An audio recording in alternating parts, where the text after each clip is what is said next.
Bueno, muy buenos días, doctora Ana María. Un saludo muy especial hasta allá, hasta la ciudad de Bogotá. Quiero agradecerle especialmente pues el tiempo pues que nos dedica, que ha sacado para atendernos en esta videollamada. Y bueno, no, de verdad que un saludo muy cordial y es un placer y es un honor pues estar con usted hoy acá y es usted un referente no solamente para los estudiosos de Julián Marías en Colombia, sino en el mundo, ¿cierto? ¿No? Digamos, es usted, digamos, la principal referente de los estudios de Marías, primero que todo en Colombia, pero los grandes expertos también la tienen en cuenta a nivel internacional. Entonces yo he tenido la oportunidad de hablar con algunos de esos estudiosos y todos le conocen, le recuerdan con un aprecio muy grande y para mí también es un honor pues que nos reciba usted esta mañana, así sea virtualmente. No, muchas gracias. Me honran mucho tus palabras, muy elogiosas, creo que exageradas, pero bueno, hay suertes que uno tiene en la vida y una de ellas fue haber trabajado a Marías. Claro que sí, un filósofo, un pensador de nuestro tiempo, como se titula uno de los libros que han hecho con la Universidad de La Sabana, con la Universidad de La Salle. Bueno, doctora, entonces, por motivos de tiempo, si quiere vamos a comenzar. Voy a comenzar con la primera pregunta. Usted ha dedicado muchos años de su vida al estudio y a la enseñanza de la filosofía en diferentes instituciones, en diferentes niveles académicos. Cuénteme, por favor, cuéntenos cómo llegó usted a esta disciplina, cómo llegó a interesarse por la filosofía. Bueno, yo creo, siguiendo un poquito el vocabulario de Ortega, que uno en la vida tiene unas trayectorias y uno va transitándolas y uno a veces no sabe qué va a encontrar en esas trayectorias, pero las tiene. Y pues lo que yo le recomendaría a todos los que vayan a ver esta entrevista es a tener una trayectoria, pero estar abiertos a ver lo que esa trayectoria ofrece distinto a lo que yo me pueda haber planteado inicialmente. Para mí era muy importante conocer el ser humano, digamos que ese era como el centro de mi deseo intelectual, conocer más a la persona. Eh, Tanto que inicialmente, joven, intenté estudiar psicología porque creí que ese era el camino. Eh, Después conocí un poco más la educación y la filosofía y también pensé que eran los caminos. Y bueno, como llegó un momento en que había que elegir, pues elegí también teniendo en cuenta algunas circunstancias familiares que me ayudaron a tomar esa decisión, el tema de la educación y la filosofía. De hecho, lo primero que yo estudié fue educación con filosofía y letras. Y encontraba algunas respuestas, pero sobre todo muchas preguntas que había que seguirse haciendo, había que seguirse haciendo. Eh, Ese primer estudio fue en Bogotá, en algo que ya no existe, se llamaba el ISDAL, Instituto Superior de Artes y Letras, era un instituto femenino. Eh, y luego me casé y tuve la oportunidad de ir a estudiar en Pamplona, en Navarra, y vi que podía entrar a la Facultad de Filosofía y ya terminar estudios, digamos, de lo que allí se llama licenciatura, que es realmente lo que aquí se llama ser filósofo. Y estudié eso, pero también por el camino me encontré con unos estudios apasionantes sobre el tema de la familia y cómo la familia también era un factor decisivo en la formación de la persona. Y entonces también hice estudios de familia, ya estuvimos 4 años. Y entonces pues realmente mi goal, mi meta clara, mi telos era conocer más el ser humano. Y me fui encontrando con cosas que me fueron, digamos, complementando, enriqueciendo ese conocimiento. Después también tuve la oportunidad de hacer el doctorado en Roma y pues ya ahí dije, no, ya esto es claramente antropología y nada más, porque ahí es donde tengo que profundizar. Eh, pero digamos que era siguiendo esa trayectoria. Claro, doctora Ana María. ¿Y cómo llega usted a la figura de Marías? Bueno, yo insisto en la misma idea inicial, o sea, uno tiene una trayectoria, pero tiene que estar muy abierto a lo que recorriendo ese camino la vida le va a uno poniendo, porque es que la vida le pone a uno muchas cosas y si uno no las ve, se las pierde. Yo llegué a Roma realmente con la idea inicial de hacer mi doctorado mientras mi esposo trabajaba. Eh, él estaba, en ese momento se estaba haciendo una revisión del concordato entre la Santa Sede y Colombia y él es abogado y entonces pues podía ser parte de ese proyecto y, y pues yo por primera vez me encontré con que yo era esposa a punto y podía tener mucho tiempo. Dios todavía no me había dado mis hijos. Y entonces dije, bueno, esta es la mía, hay que meterse a hacer el doctorado. Eh, y me presenté al Angelicum y debo decir que hay que romper una lanza por el Angelicum porque no me pusieron ninguna traba de nada.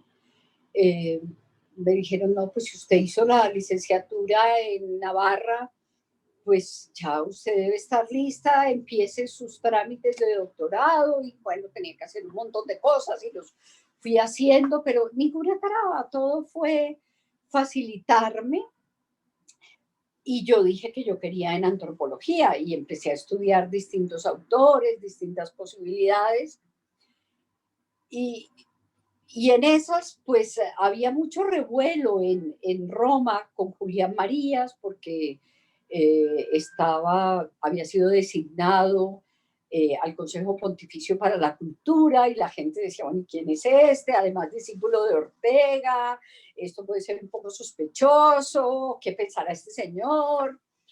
Y bueno, yo estaba en ese mundo, ¿no? Y yo había leído la introducción a la filosofía, pues como todos la leímos, yo creo, en nuestra carrera, y me había fascinado y recordaba que me había dilatado horizontes y me había abierto posibilidades, pero no recordaba mucho más, entonces me fui a ver qué había en Roma de Marías, y pues lo primero que me encontré, gracias a Dios, fue la antropología metafísica. Y aquí la tengo, además, él me la dedicó. Eh, y, Excelente. y entonces yo dije, no, esto es lo mío, esto es lo mío es estudiar a Marías. Pero claro, en ese entonces yo no sabía cómo plantear una tesis sobre Marías, era todo muy complicado, un autor vivo, un autor produciendo, porque a pesar de sus 70 años, lo que vino después fue grande, no había cerrado, digamos, el pensamiento, y siempre la preocupación de Ortega atrás, bueno, ¿esto qué es? Es un Ortega chiquito, eh, bueno, nadie lo conocía, la verdad, nadie lo conocía. Y, y entonces, pues empecé a estudiarlo y pedí a España los libros que pude y me lo pasé muy bien estudiando a Marías, fue una delicia. La universidad me asignó, me dijo, bueno, aquí nadie la conoce, le vamos a poner 2 profesores de antropología para que usted elija con quién se queda y si él acepta quedarse con usted. Y bueno, hablé con el primero, el padre García, y le dije, bueno, yo estoy en estas. Y me dijo, yo la veo muy perdida. Tiene que estudiar mucho antes de decidir. Y seguí leyendo, pues no solo a María, sino a otros autores más contemporáneos, que yo sí tenía claro que, digamos, quería ver lo que se estaba trabajando en ese momento. porque lo antiguo ya más o menos uno lo conocía y no había sistemáticamente demasiado en antropología. Y empecé a hablar con él y me dijo, bueno, lo que pasa es que yo de Marías no sé nada, él está vivo, escríbale y si él le ayuda, pues adelante. Yo solamente voy a ver que la tesis tenga una coherencia interna, que no haya preguntas sueltas. Con una frase muy italiana me dijo, porque yo no voy a hacer la bruta figura, ¿no? Diríamos aquí en Colombia el oso, de presentar una cosa sin pies ni cabezas, pero escríbele a Marías. Y pues yo le escribí. Y no tenía la dirección, lógico. Entonces, no se me ocurrió sino escribir a la Universidad Complutense. Dije, allá lo solucionarán de alguna manera. Y pues en menos de un mes la carta le había llegado a él a su casa. Y, Wow. y Muy, inmediatamente me contestó. Yo le dije que yo pues quería ir allá, ya me había leído prácticamente toda su obra cuando le escribí, porque estaba un poco sin saber muy bien por dónde coger, que yo tenía una estructura que había sacado, pero que la quería discutir con él. Y ahí empezó nuestra maravillosa relación. qué bien, doctora María, muchísimas gracias. Si yo no me equivoco, esa fue la primera tesis doctoral que se hizo sobre Marías, ¿es correcto? O sea, antes de eso se habían escrito algunas obras, pero no propiamente tesis, estaban quizá alguna obra de Harold Rayleigh, alguna más, pero creo que es la primera tesis de Sí, yo doctorado. también creo que es la primera tesis. No, hasta donde he sabido, siempre fue la primera, sí. Ok, usted cuenta, y también el mismo Marías cuenta, como vamos a ver ahorita, que, digamos, se pudieron encontrar personalmente allá en Roma en enero del 84. ¿Nos puede contar un poquito más de esos detalles? Me imagino que todo se dio a partir de la correspondencia que comenzaron. Sí, mire, yo de Marías tengo muchas cosas que decir en el poco tiempo que pude estar con él. Eh, Era un caballero en todo el sentido de la palabra. Era realmente impresionante. No había carta que uno le escribiera y que antes de 15, 20 días no tuviera respuesta. Tanto que uno le daba pena escribirle porque sabía que le estaba poniendo trabajo. Eh, Cuando yo le dije que quería ir a Madrid a entrevistarme, que me diera unas horas de su valiosísimo tiempo, eh, tuvo un detalle impresionante. Me dijo, no hace falta que te desplaces. Yo tengo que ir a Roma en enero del 84 y sacamos el tiempo allá. No hace falta que te desplaces. Eso a mí me pareció de verdad de una delicadeza impresionante, ¿no? Porque claro, él pensó, una mujer aquí se viene a un hotel, corra por Madrid, no conoce la ciudad. Si yo voy, pues mucho más fácil, ¿no? Y tuvimos en esa ocasión eh, 3 o 4 encuentros. El primero fue ahí en el Palacio España, que es la Embajada de España ante la Santa Sede, donde él estaba hospedado. La noche que él llegó, pues me recibió la primera noche. Ahí estuvimos como una hora y media. Yo le conté un poquito lo que estaba haciendo, pero apenas me saludó fue con un cariño, como si me conociera de siempre.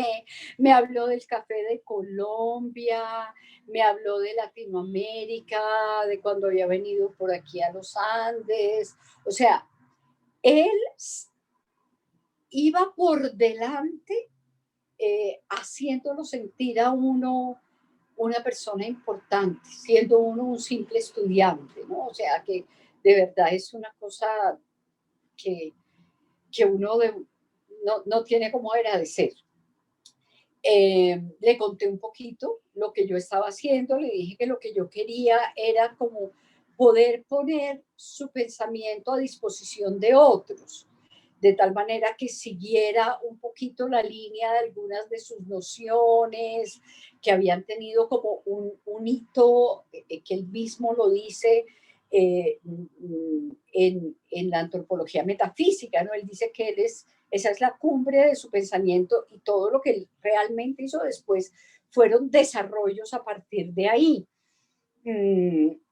Y que yo quería pues como rastrear lo que había hasta entonces y poderlo poner a disposición, que yo no sabía pues si a él le parecía eso adecuado y si eso podía constituir una tesis. Y me dijo que sí, que él creía que sí, que lo podíamos ya hablar con el esquema que yo tenía y que tenía algunas preguntas, porque lógicamente había cosas que no sabía muy bien dónde situar, cómo situarlas, etcétera.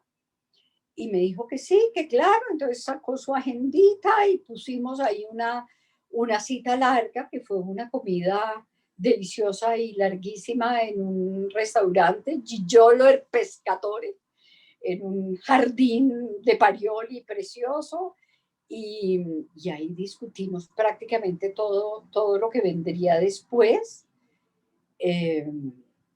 Luego ya estuve en un par de las conferencias que dictó adicionales fuera de su trabajo y digamos que ahí cerró la etapa romana. Después lo pude visitar 2 o 3 veces en su casa, porque siempre que pasaba por Madrid lo llamaba y me decía que pasara y nos tomábamos un café y nos contaba cosas de él, de su vida, de su familia, de su, impresionante, impresionante. Se nota, digamos, por lo que usted nos cuenta y por lo que se deja ver en las memorias, que era una persona muy hospitalaria, ¿no? Con una gran capacidad de generar amistades y de acogerlas, de tratarlas con muchos detalles, ¿verdad? Y eso que ya había muerto su señora, ¿no? Que eso fue para él devastador. Él esa noche nos confesó, y yo lo cuento ahí en la introducción a la tesis, que él se había quedado como ya sin deseos de seguir. Más adelante en sus memorias va a contar cómo los fue recuperando y cómo fue haciendo cosas, pero siempre él decía que se acostaba con la esperanza de que ya se iba a encontrar con ella, pues en el cielo, lógicamente, y que ya esto había terminado. Él no acababa de entender cómo podía seguir. Ya sus hijos se habían ido, creo que solo quedaba Javier y a ratos en la casa, y, y él ya no acababa de entender, digamos, su vida personal sin Lolita. Fue su gran amor y la mencionaba siempre. Por ejemplo, en el balcón de su casa tenía una virgen que habían comprado en una subasta cuando habían quitado lo que sobraba de la catedral de Toledo, para dejarla como era antiguamente, y una de las cosas era esa virgen, que era un mosaico. Y entonces él nos contó la historia, cómo Lolita se había enamorado de ella, la habían comprado, y que él decía que era además la Virgen de los Filósofos, porque decía ora pro nobis, no, no, perdón, no decía ora pro nobis, sino ora pro nobis. Y entonces decía que era para protegernos de las novedades, ¿no? Ah, tenía el No, lobby con V. con V, para protegernos de las novedades, que había que ir con mucho cuidado en lo que uno iba planteando, porque había que tener cuidado, eso tenía luego consecuencias. Pero sí, un hombre extraordinario. Bien, doctora Ana María. Bueno, usted pasó de estudiar las obras de Marías, de toda la producción de las tasas fechas hasta 1983, 1984, a aparecer en sus memorias, ¿no? O sea, que sea mencionada expresamente ese episodio. Yo quisiera preguntarle qué emociones, qué impresiones le causó que aparecer mencionada expresamente con nombre y apellido en la obra del filósofo, digamos, de cabecera, por decirlo de alguna No, manera. pues fue total incredulidad. O sea, yo la verdad ni siquiera sabía que las estaba ya publicando. sí sabía que estaba trabajando en eso, pero no sabía más.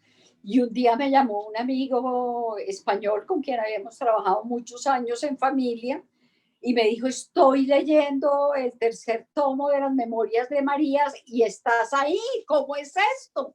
Él, pues él no sabía lo que yo había hecho después de España, porque de Navarra se había ido a Madrid y habíamos perdido un poco la pista, pero fue tan amable de conseguir mi teléfono y llamarme a decírmelo. Y pues yo me quedé, fue como pasmada, dije, ¿cómo así que yo, o sea, un estudiante voy a aparecer ahí? No, no lo puedo creer. Y me costó mucho conseguirlas y no me acordaba en qué tomo era, pero bueno, finalmente logré verlo y pues una emoción muy grande, un agradecimiento enorme al maestro. De alguna manera ya su historia personal queda de alguna manera ligada a la historia oficial del mismo Marías, ¿no? Al quedar ahí en las memorias, ¿no? O sea, qué maravilla. Sí, Bueno, usted nos mencionaba que usted llegó a Marías un poquito por su interés en el ser humano, en la comprensión de la persona y que quería estar como actualizada en esas discusiones en ese momento tan actuales sobre la persona. Y es precisamente, vamos, en Marías desarrolla esta visión de la persona de antropología metafísica y desarrolla especialmente la cuestión de la instalación sexuada y la complementariedad varón y mujer. No sé si usted nos podría resumir, sé que es un tema muy amplio, sé que usted lo ha desarrollado en capítulos amplios, pero no sé si nos podría resumir un poquito este planteamiento de Marías con relación a la condición sexual y por qué resulta novedoso esto. bueno, yo le diría que en Marías hay muchas cosas novedosas, o sea, todo el tema de la estructura empírica que tiene muchos desarrollos y uno de ellos es la instalación sexuada. Y yo creo que eso fue lo que a mí personalmente me resultó más novedoso como mujer, ver que por fin algún filósofo serio pensaba sobre ese tema. El hecho de ser un hombre de su tiempo y de ser un hombre que no se perdía de nada de lo que pasara en su tiempo, o sea, en literatura, en cine, en filosofía, en discusiones políticas, él escribía en el ABC, o sea, él estaba pendiente de todo lo que sucedía en el mundo. Pues yo creo que le influyó mucho para pensar en serio sobre esa disyunción varón-mujer, ¿no? Eh, ese hecho de que la humanidad viene mm, distinguida sexualmente. ¿Mm? Y eso está en cada célula de nuestro cuerpo y no solo en cada célula, sino en los modos como funcionamos y como de alguna manera entendemos, acogemos, pensamos, todo aquello influye y cómo la totalidad de la humanidad no puede ser si no está unida eh, en varón-mujer, porque cada uno aporta su perspectiva, su modo, su situación, eh, aún biológicamente, ¿no? O sea, la humanidad no sería sin esa disyunción.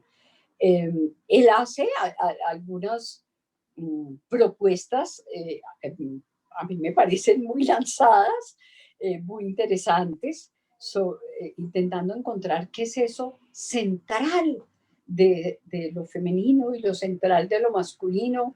Y yo me imagino que eso también le interesó mucho a Juan Pablo II y por eso lo llamó a trabajar allá con él, porque Juan Pablo II, sus primeros años de pontificado, también trabaja todo este tema de varón-mujer, ¿no es cierto?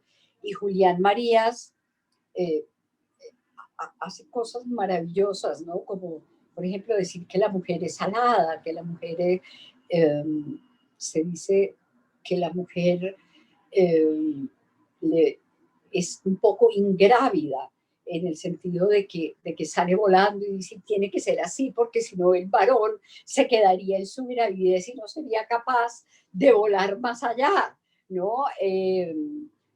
Luego cómo el varón pone ese peso, esa gravedad a la vida, y si no tuviera eso, la mujer se volatilizaría. Eh, en las características que pone, por ejemplo, cuando pone en la mujer la belleza como, como ese algo atrayente, envolvente, eh, y en el hombre ese saber estar, sin perderse, y esa complementariedad, ¿no? Como las dos manos, ¿no? Tanto la mano derecha como la izquierda son totalmente manos, pero juntas pueden más y logran más y van más allá. Me parece que todo eso realmente, en un momento en el que se está dando la liberación femenina, en el que están dándose todos los cambios de legislación en el mundo para reconocer los derechos de las mujeres, etcétera, tiene un valor enorme para ver cómo los dos son igualmente personas, pero juntos logran más y mejor, ¿no? Me parece que eso es muy bonito. Él, de hecho, le dedica, además de los capítulos de la antropología filosófica, le dedica 2 libros a la mujer, ¿no? La mujer y su sombra y la mujer en el siglo XX. Ningún filósofo había hecho eso antes. Y yo creo que ahí hay una riqueza que hay que seguir explorando y hay que seguirle sacando posibilidades y comprensiones a lo que, digamos, a lo específico que puede la mujer aportar. Siempre he pensado que, pues, para entrar como el varón no hacía falta que entrara a la vida pública, tiene que entrar como mujer, entrando, entregando lo que es propio de ella, ¿no?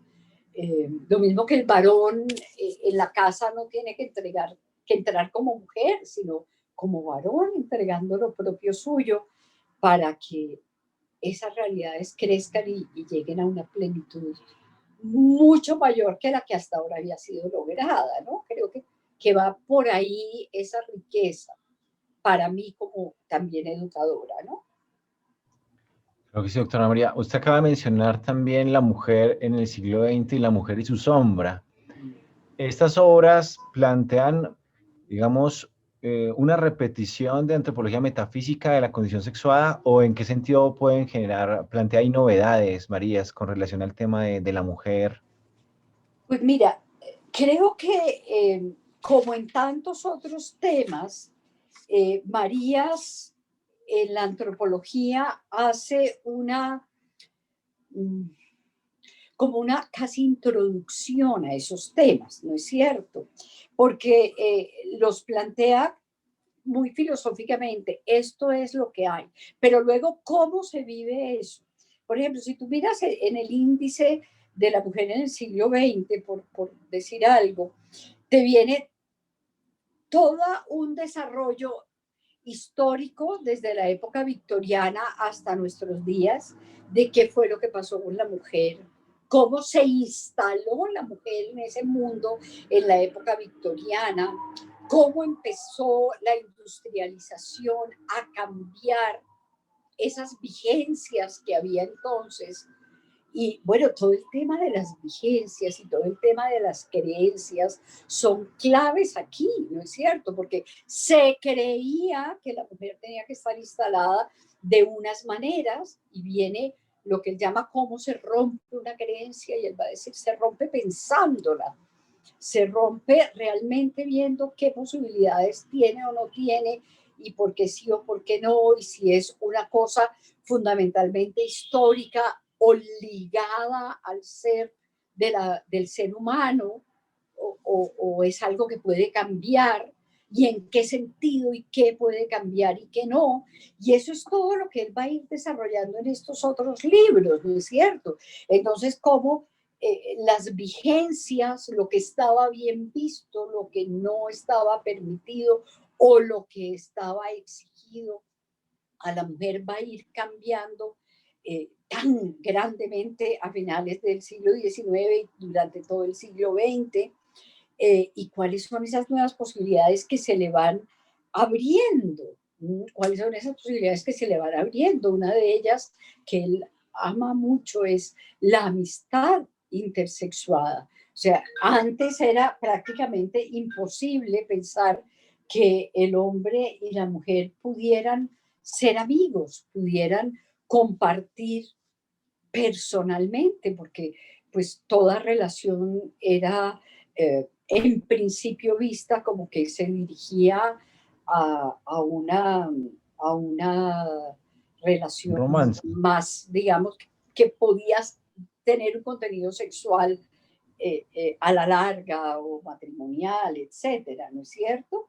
Entonces, la amistad es una posibilidad, digamos, la amistad universal. Siempre hubo algunos amigos y amigas en toda la historia, pero ya como una posibilidad más universal de que se encuentran en el colegio, en la universidad, en el trabajo, y se hacen amigos y comparten y se abren los corazones sin tener por qué llegar a una relación en el cual la sexualidad, y en eso me parece que Hollywood le hace mucho daño a la amistad femenina y masculina, porque ay, siempre nos quiere acabar llevando a la cama, y es tan maravilloso poder simplemente ser simplemente amigos, ¿no es cierto?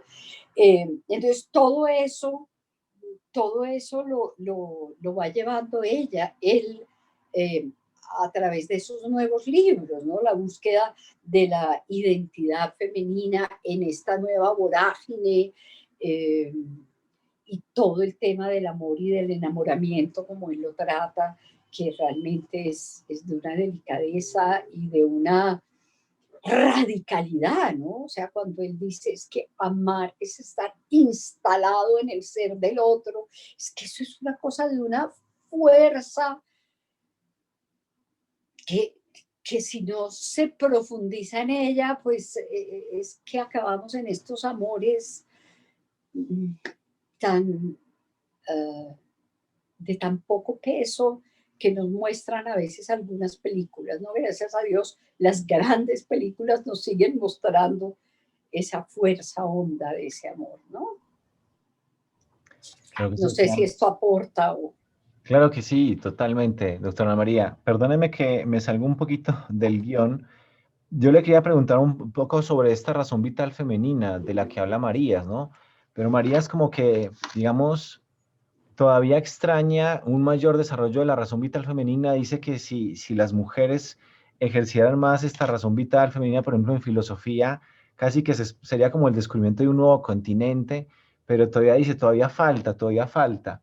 Y también él pensaba que hacía falta que también la mujer pensara al varón, ¿no? Desde esa razón vital, ¿no? Digamos, ese ejercicio que él está haciendo sobre la mujer, eh, como varón, tratando de comprender a la mujer, también él consideraba que hacía falta que una mujer se lanzara a reflexionar, que las mujeres se lanzaran a reflexionar y a comprender el varón.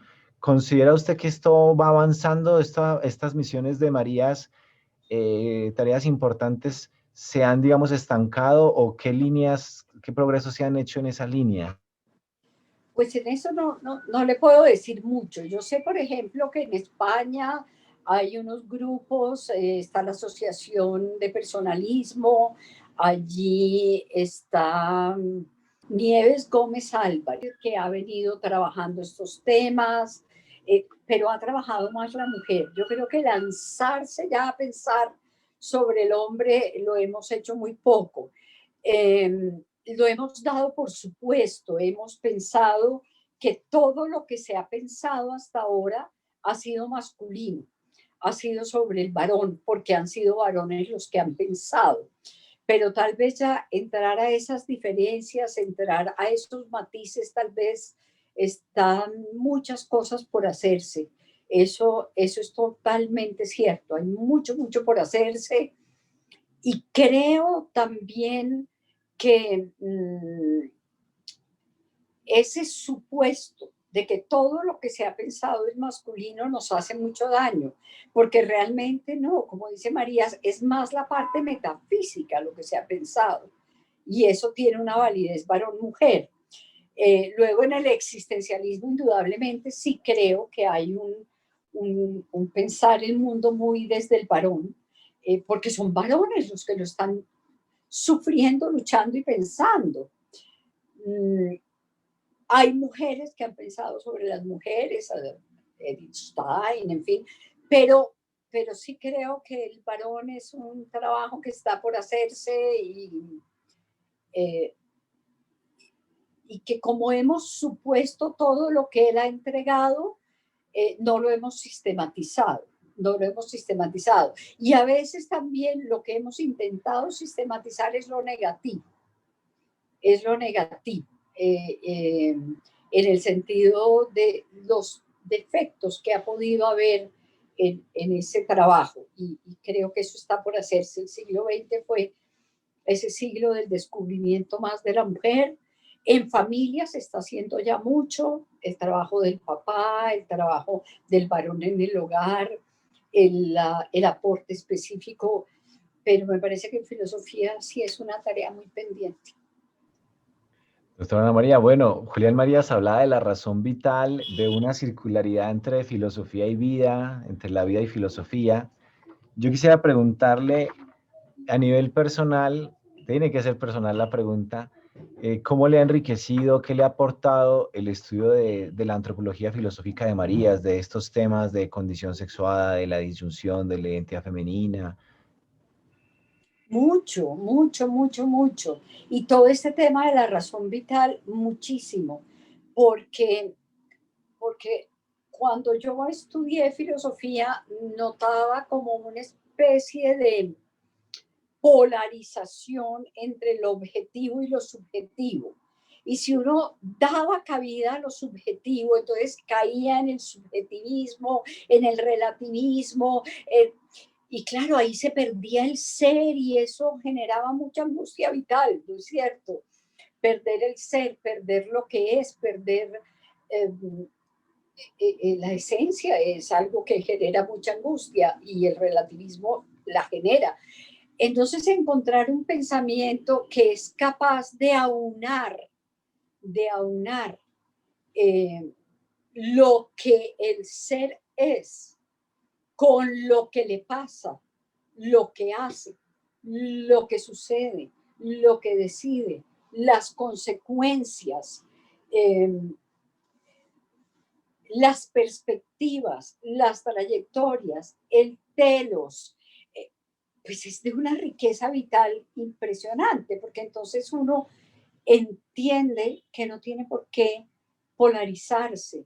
Sí, y me parece que esto es algo que logra Marías magistralmente, es buscar caminos intelectuales de unión entre cosas que parecían opuestas, ¿no? Varón-mujer, pues él ofrece caminos.